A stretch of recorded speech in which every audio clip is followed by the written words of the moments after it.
अस्सलाम वालेकुम, सुमी के चैनल पे आप सबका वेलकम है जी। आज बनाने वाले हैं बहुत ही मज़ेदार सी डिश। तो सबसे पहले हमने लिए आलू और आलूओं को हमने लिया है और उबाल के हमने निकाल लिया पानी और थोड़ा ठंडा होने दिया है।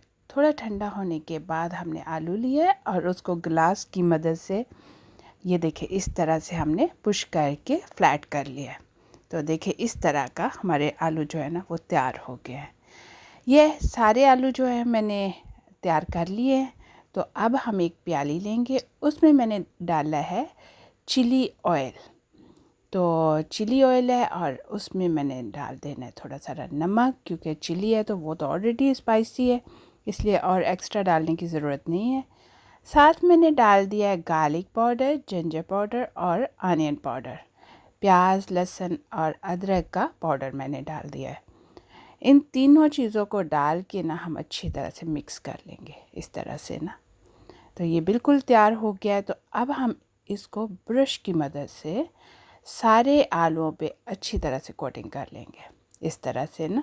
ये देखिए कितना नाइस कोटिंग हो रही है।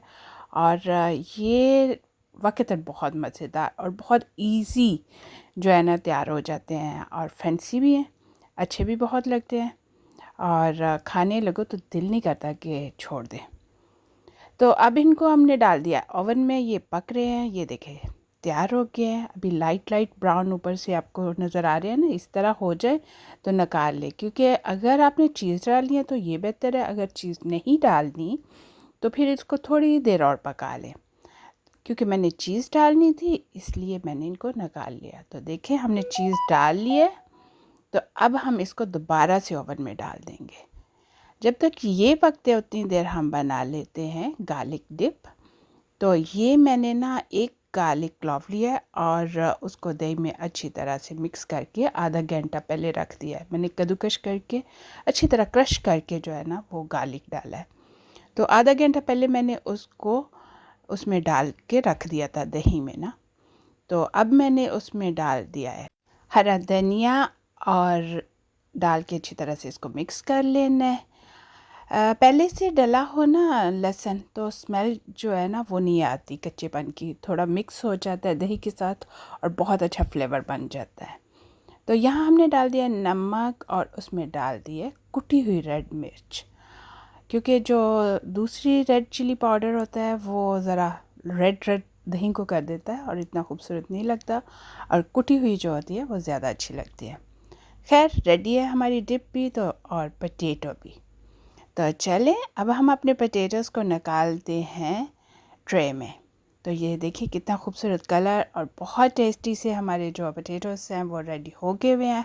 आलू तो अब हम इसको ना डिप के साथ एंजॉय करेंगे। अगर आपको मेरी ये वीडियो अच्छी लगे तो चैनल को लाइक, सब्सक्राइब और शेयर ज़रूर कीजिएगा, और कमेंट्स बॉक्स में कमेंट्स भी ज़रूर दीजिएगा। तो ये हमने अपनी डिप भी साथ रख ली है, जो चटनी सॉस बनाई हुई थी वो भी हमने साथ रख ली है, और अब हम इसको सर्व करेंगे। बहुत ही इजी और बहुत ही फटाफट से बन जाने वाली ये डिश है। तो आप भी बनाएं, ज़रूर बनाएं और ज़रूर ट्राई करें। चलें मिलते हैं न्यू रेसिपी के साथ। दुआओं में याद रखिएगा। अल्लाह हाफिज़।